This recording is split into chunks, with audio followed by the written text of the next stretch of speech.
Greetings, dear children. Hope you have watched the content analysis test series of Act 3, Scene 1. Hope you understood. And in this video, we'll be continuing the series of Act 3, Scene 2. Before we begin the series, let's look at the summary. Important points to be noted in this scene. In this scene, we can see Bassanio makes correct choice and wins Portia. Graciano declares his love for Nerissa and seeks Bassanio's permission for marriage. Lorenzo and Jessica arrive at Celerio to announce the loss of Antonio's ship. Thus, the happy atmosphere is disrupted by the news of Antonio's shipwreck, which leads to his bankruptcy. Portia suggests at the end to Bassanio to hasten their marriage and leave for Venice with her money to save his friend's life, that is Antonio's life. Let's look at the possible questions from each dialogue of this scene. Hope you have the textbook so that you can mark the answers. Where does the scene take place? In Portia's house, Belmont. Both the venues to be mentioned. Name the characters who enter the scene. Bassanio, Portia, Graciano, Nerissa, and the attendants.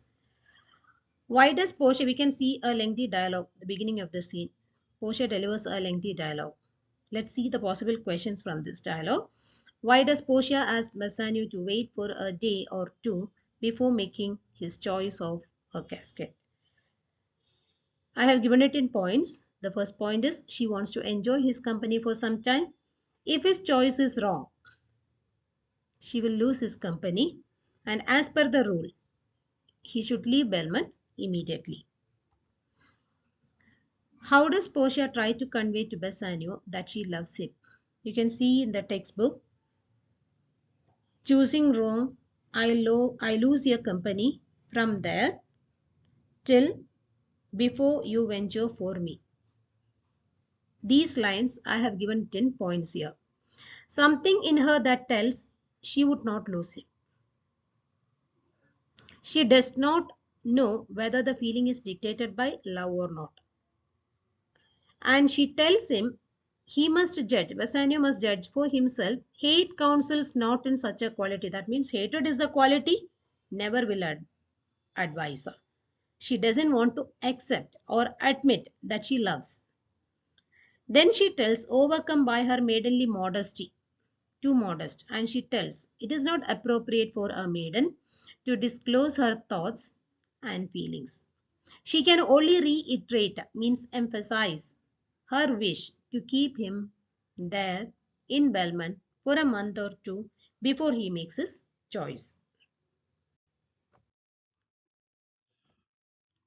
Why will she not tell Bassanio which casket to choose? What is the reason? Why she doesn't help? Answer is she has promised her father not to reveal the secret of the casket to anyone. Never break her pledged word. If she tells, it is like violating the oath, promise. What is the sin in her mind? If she doesn't help, okay, there is a chance to make a sin. What is the sin in her mind? Why does she feel she can sin? Doing something wrong here. Never break her oath regarding caskets. She has already promised. Never tell Bassanio which is the right casket. So, if she doesn't help Bassanio to choose the right casket, what would be the outcome? He may lose her by making a wrong choice. In that case, if he loses her, she will make her wish she had broken her promise. This is the sin. Make her wish she had broken her promise and helped Bassanio to choose the right casket. And the sub-question here, the second part of the question, why does she feel she can sin? The reason is she loves Bassanio. What does Portia say about the effect of Bassanio's eyes on her? In textbook it is, beshrew your eyes, so all yours. Till there it is in textbook. Bewitched her, divided her. Now she seems no longer herself. After this defect of his eyes, half of her belongs to him. The other half, it's with her. She makes a correction later. Even if the later half belongs to her, it would go to him. It would be still his. In short, Portia is entirely Bassanio's. Why does she call these times wicked? The reason is time here personified as a hindrance standing in between. They do not allow people to possess what rightly belongs to them. It is clearly explained there. Portia, who really belongs to Bassanio already. The reason is she loves him. So she considers she belongs to Bassanio. May never be given to him, not officially Bassanio's. The reason is he has not made his choice. In between, time is standing, and here the answer is naughty times put bars between the honors and their rights. So, though yours, not yours. Though Bassanio's, not Bassanio's. The reason is naughty times. If it had turned out she would not be his wife in case he makes a wrong choice, and what happens, whose fault it would be according to Portia? It is not her fault. She blames fortune goddess. It is a fault of fortune. The next line it is, let fortune go to hell for it, not I. Fortune should go to hell for the game of chance. That's a lottery, the choice of casket, and not Portia. What does she finally acknowledge as the reason for her talking too much? As I have told you, the lengthy dialogue. She has spoken a lot, requesting Bassanio to stop, wait for a day or two so that she can teach him. She wanted to teach, but she couldn't teach. The reason is she has already taken a promise. She doesn't want to violate the oath which she had already promised. In case if he doesn't make the right choice, she is blaming fortune. Fortune should go to hell for the game of chance, not Portia. She finally acknowledges the reason in textbook, the last three lines of that dialogue, to piece the time, to ache it, to draw it out in length, to stay you from election. Here it is, to prolong the time to the fullest, to piece the time, to ache it and to draw it out in length, to stay him from election. What is Bassanio's reaction? After she has spoken a lot, her explanation was just to piece the time, and she tells that draw it out in length to stay him from election. So Bassanio's reaction was he was in a hurry to make the choice, wants to make his choice straight away. What is the reason? Suspense. He has doubt, uncertainty whether he will make the right choice. Answer in the textbook is let me choose. The reason is I live upon the rack. We should know the reference about a rack here. A rack is an instrument of torture consisting of a frame on which people were stretched in olden days. Like how Portia is trying to stretch out the time, like that people were stretched until they confessed, these people who were stretched on that rack, until they confess their crime. Usually, especially people, that means who does treachery to the state. Treason means crime of disloyalty, especially to one's country. What teasing remark does Portia make now? Explain. Her character trait is highlighted here. Sense of humor. Here we can see Portia makes fun of Bassanio. When he tells that I live upon the rack, she takes the word meaning literally and she teases him. If he feels upon the rack, then he must confess what treason or disloyalty there is mixed with his love. The second point reference it is the rack was an instrument of torture. So he was stretched there and out of pressure he speaks. He uses the term rack in a metaphorical sense, meaning he is tortured by uncertainty whether he will win Portia or not.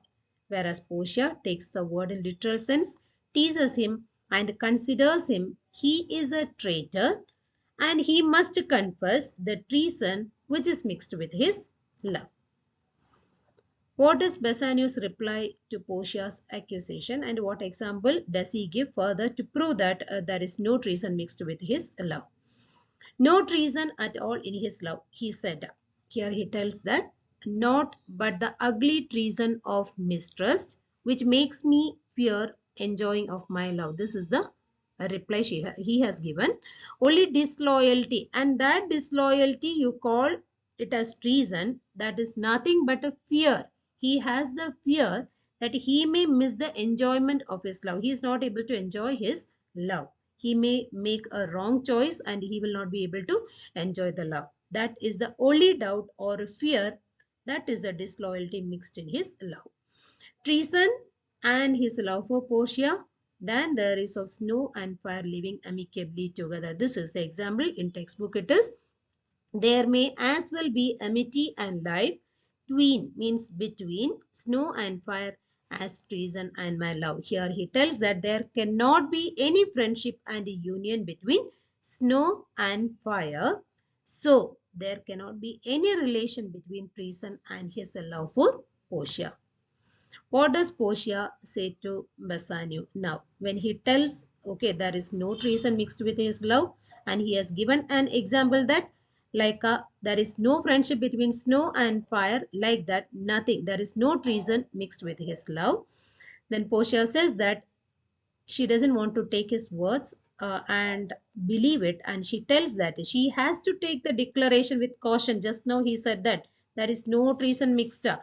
This declaration I should take with some caution. The reason is, now you live upon the rack, because you confessed this upon the rack. He must have made this statement under pressure because he was upon the rack. So maybe due to pressure you are telling that there is no treason. I should take this word with caution. No more to be trusted. These words, Bassanio's words, should not be trusted than that of the protestations of those who are tortured in the rack. As the reason is, they will declare anything. Those who are upon the rack, due to the pressure, they are stretched upon the rack. Due to the pressure, they may say anything. They declare anything. They say any number of lies in order to save their lives. So I am not taking it seriously. What is Bassanio's reply? If Portia is ready to confess the truth, on what condition? Provided Portia assures him that she will give him life, that is Portia's love, then he will declare the truth that he loves her dearly. Promise me life, then I will confess the truth. Like the traitors, olden days, those who are upon the rack, they are allowed to live if they confess the truth. And here he says that if Portia assures her love, then he is ready to declare that he loves her dearly. How does Portia keep up the metaphor here?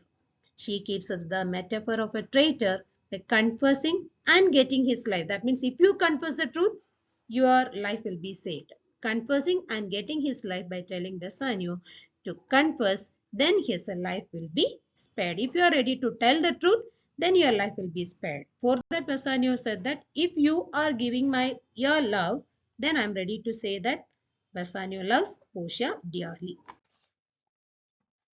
How does Bassanio react to Portia's words and what correction does he make here? Portia's words, confess and live, he reacted, instead of saying confess and live, you should have told confess and love. This is the correction.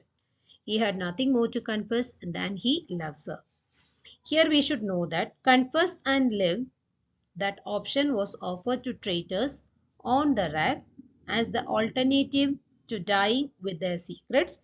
Instead, they can confess the truth and they will be allowed to live. Why does Bassanio say that his torture is delightful? Because his torturer, one who is torturing, that is Portia, she teaches him words like confess and love that will deliver him from all the tortures. What does Portia mean by saying I am locked in one of them? Means Her picture or portrait is one of the caskets. What would lead Bassanio to the right casket? Explain it. If Bassanio truly loved Portia, he would be led to the right casket. And the explanation here, Portia has discovered by now that the lottery is a true test of character. She no longer doubts the wisdom of her father's scheme. She is sure that one who loves rightly will choose the casket correctly. What does she tell Nerissa and others to do? Why? She tells Nerissa and the rest stand all aloof, stand at a distance, to be out of way when Bassanio is making his choice. What is the reason? She does not want to give even the lightest hint. Portia calls for music when Bassanio is making his choice. What purpose does music serve here at this juncture?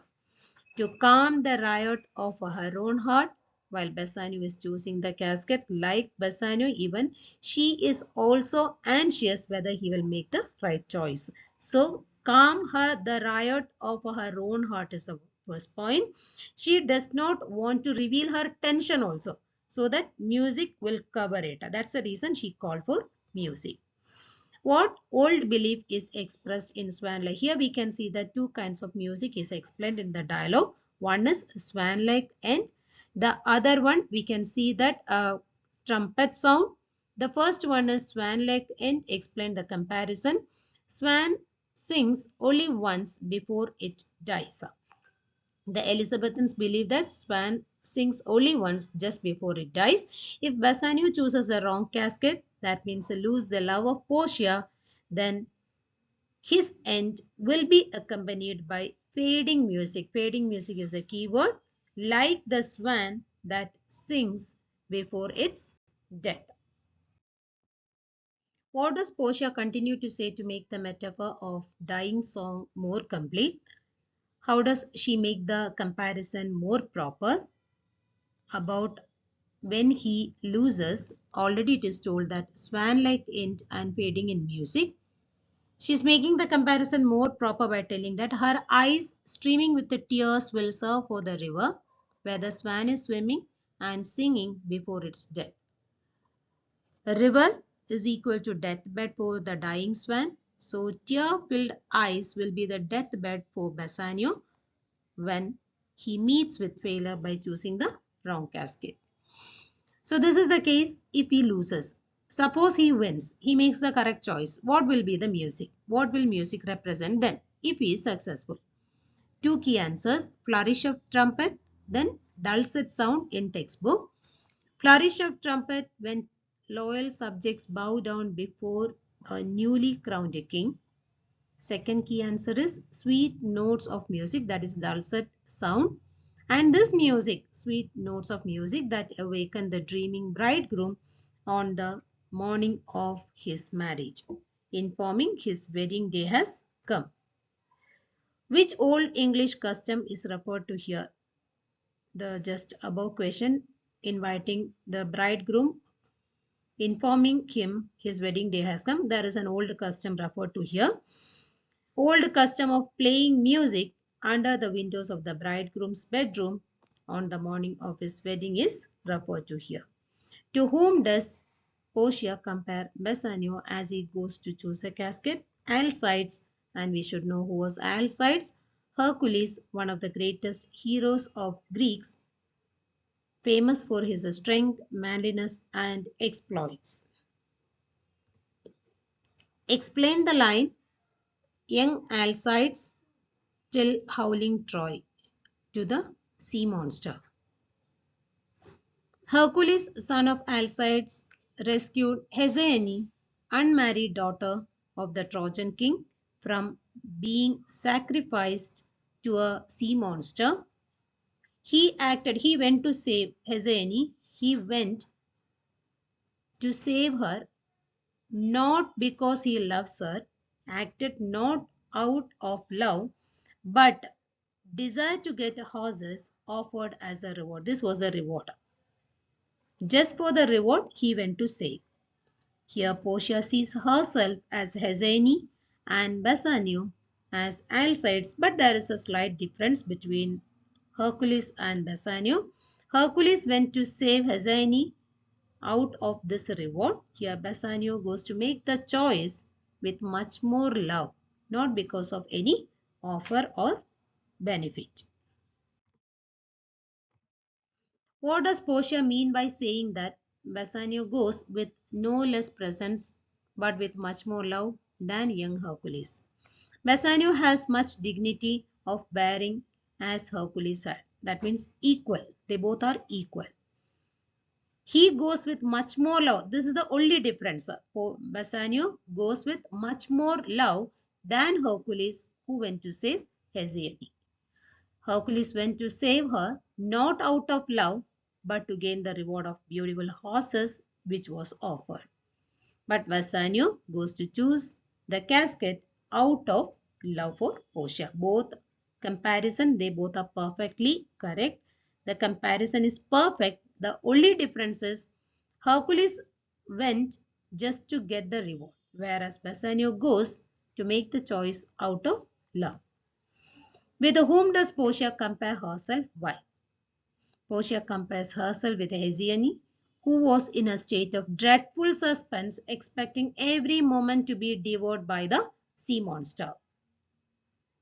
Here Portia compares her terrible suspense while Bassanio is choosing the casket to that of Hesione, as she is afraid.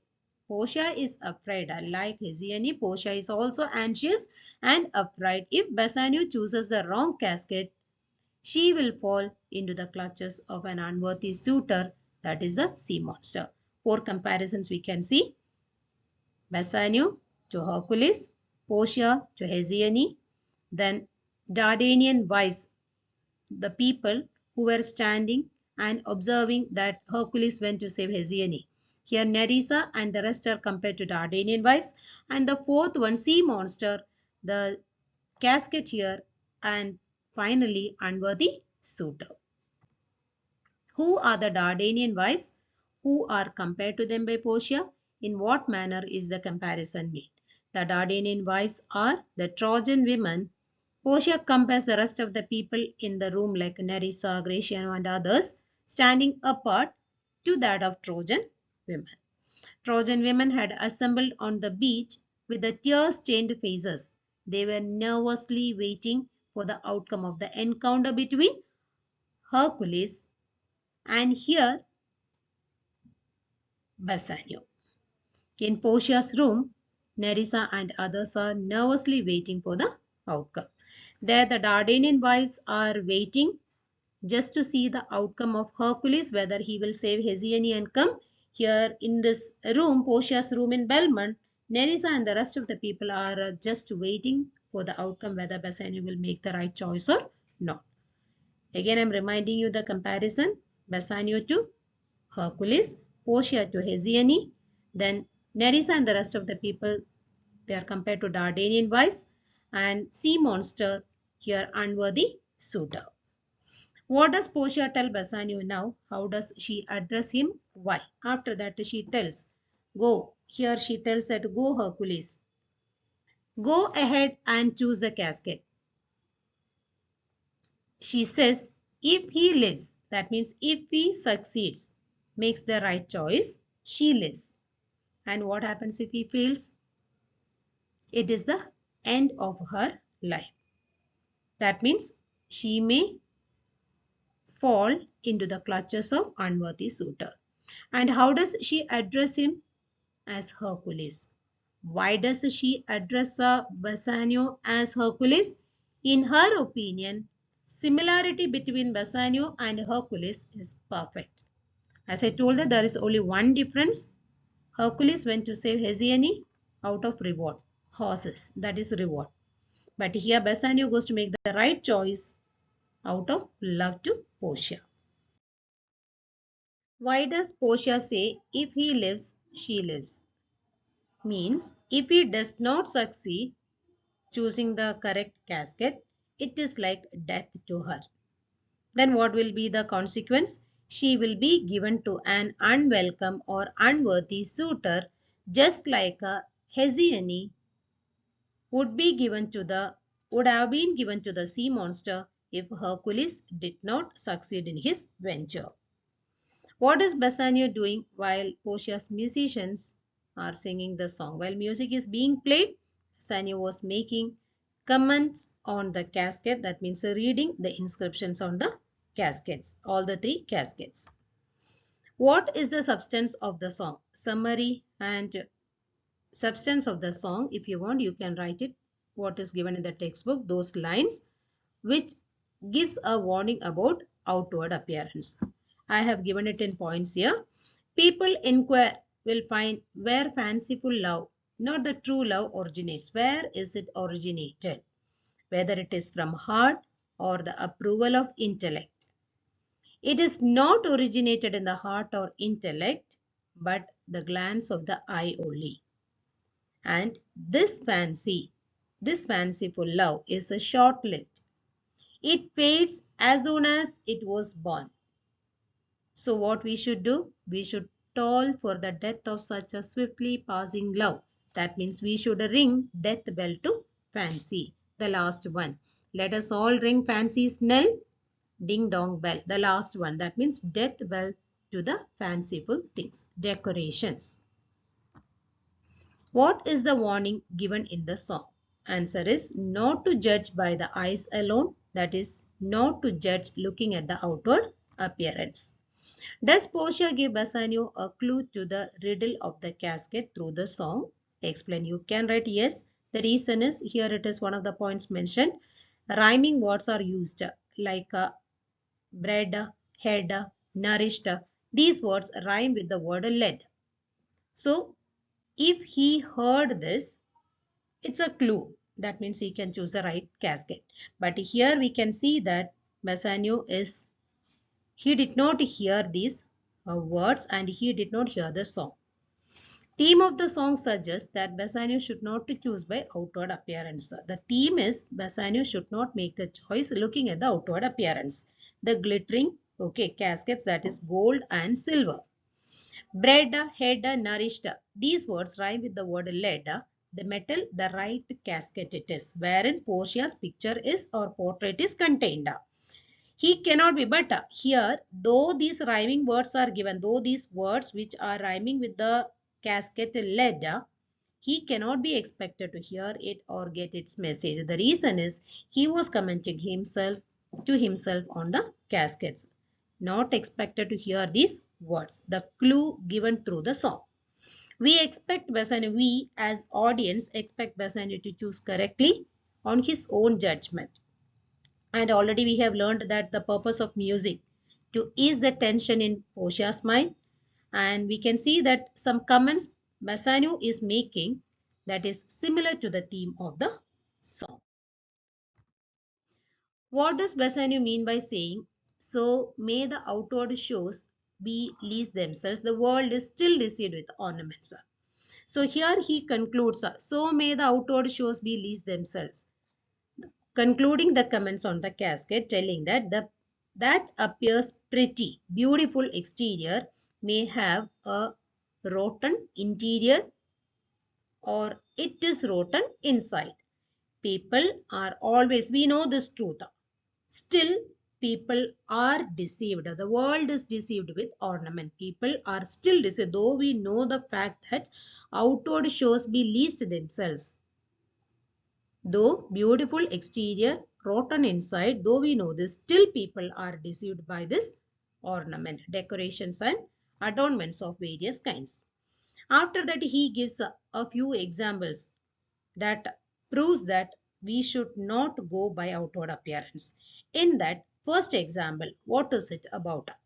That Bassanio gives to prove that people deceive others. The first one is about lawyer. And in the textbook it is, in law, what plea so tainted and corrupt, being seasoned with a gracious voice, obscures the show of evil. As it is, you can write these three lines. Exact answer it is. Possession of its explanation is possession of pleasing voice and attractive presence in the lawyer, that is a lawsuit, hide any appearance or wrong or falsity in the cause he pleads. Ornament of the voice, the gracious voice, gives rotten and unsound plea the false appearance of a good one, which gives a good exterior. Then he gives a second example. What is it about? The second example is from religion. The textbook it is, in religion, what damned error, but some sober bro will bless it and approve it with a text, hiding the grossness with a fair ornament. What in religion till fair ornament as it is, those four lines can be written. Exactly that is the answer. The second example, from religion, a damned error, but some sober bro will bless it and approve it with a text, hiding the grossness with a fair ornaments.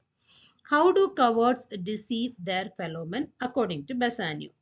They assume the outward signs of valor, first point, and what do they do further? Beard upon their chins to give appearance of Hercules and Mars. Who are Hercules and Mars? You should know. Hercules, god of strength in the classical mythology, and Mars, Roman god of war. And these cowards, what about their liver? What is spoken about their liver?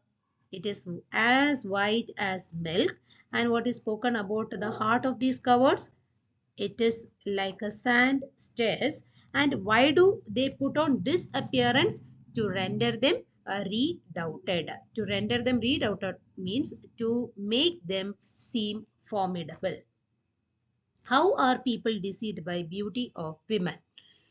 People are deceived by the beauty of women by the purchased the beauty items which are purchased by weight, and this one will work a miracle in nature, making the lightest that wear most of it, who applies most of it. Which words are punned on? The word weight means cosmetics bought by weight. Another meaning is addition of cosmetics increase the weight of the body. The next word is a light. Addition of cosmetics. One who wear the cosmetics makes that person, the lady, light. Light means character is not good, frivolous and fickle. Example of false beauty Bassanio has given. How does he explain it further? I've taken the words as it is. Crisped, snaky, golden locks which maketh such wanton gambols with the wind. Upon supposed fairness, often known to be the dowry of second head, the skull that bred them in the sepulchre. Here Bassanio gives an example of false beauty, that is the false hair which moves when the wind blows and make the person more beautiful, is really belonged to a dead woman who is in grave now. Still people are deceived with the beauty. And here it is expressed the custom. What custom is referred to here? False hair, wearing this false hair which was popular among Elizabethan women. What concluding comments does Bassanio make about outward adornments? Thus, ornament is but the gild shore to the most dangerous sea, the beauteous scarf wheeling an Indian beauty. So, these are the examples. Further, he gives to conclude the comment, people are still deceived with the beauty. The outward appearance is always deceptive. Seashore, we know that it is really attractive, but the treacherous seashore which leads people to the perilous dangers waters. The second one, the beauteous scarf wheeling an Indian beauty. In such a word, how does he conclude it? The seeming truth which it seems like a truth which the cunning people put on this appearance for what reason? To trap the wisest, to entrap the wisest. So I'm stopping here, children. The second half of this scene will be uploaded in the upcoming video. Thank you.